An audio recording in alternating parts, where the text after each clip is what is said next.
Ek wil vandag iets baie persoonlik deel. Ek dink die ding wat vir my nog die tafste was in my hele lewe, wat my Christelike lewe en my gebedslewe veral die meeste beïnvloed het, was nie die trials en die wilderness seasons van my lewe gewees nie. Vir my was dit nog so ver die elke dag dieselfde ding doen. Ek is 'n mamma van 4 kinders en ek het nie huishulp nie.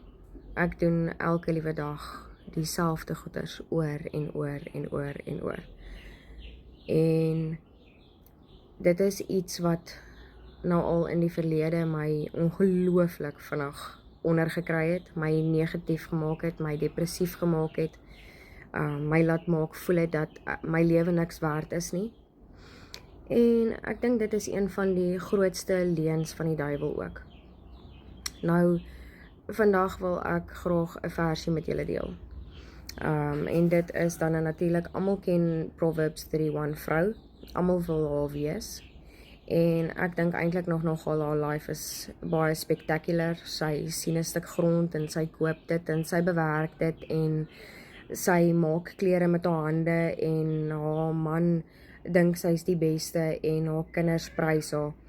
Dit moet 'n ongelooflike gevoel wees om so 'n vrou te wees, en alhoewel die stuk vir my iets is om na uit te kyk, is dit vir my ook altyd iets wat my so bietjie convict, wat my laat voel, maar ek is nie sy nie, en dit is baie moeilik om so perfek soos sy te wees.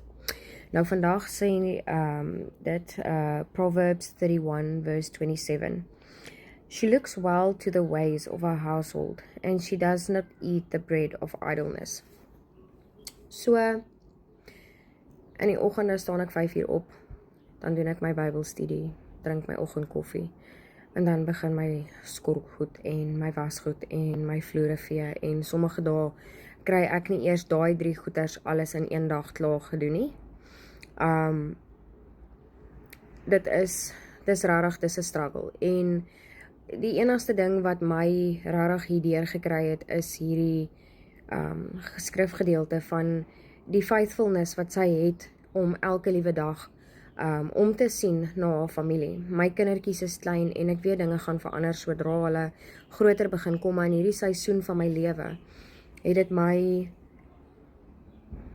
dit my moed gegee in die oggende wanneer ek skorrelgoed was en ek gebruik die tyd om met die Here te praat en spesifiek vir die skorrelgoed te bid. Dit klink simpel, maar hoe dankbaar ek is om skorrelgoed te hê, om te kon was.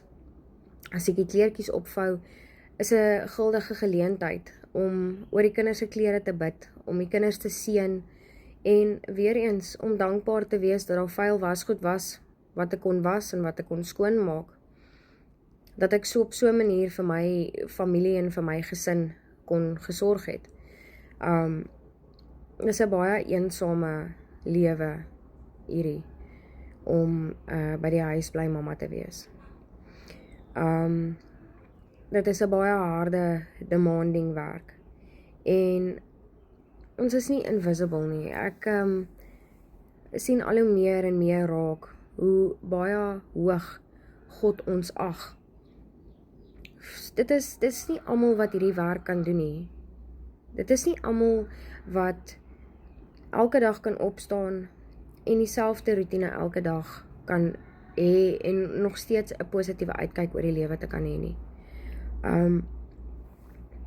Ons is regtig gesien deur God as wys en sterk. Hierso staan, the ordinary is holy when it's done with gratitude. So, wat ek dink ek probeer net vandag sê is, om net moed te hou.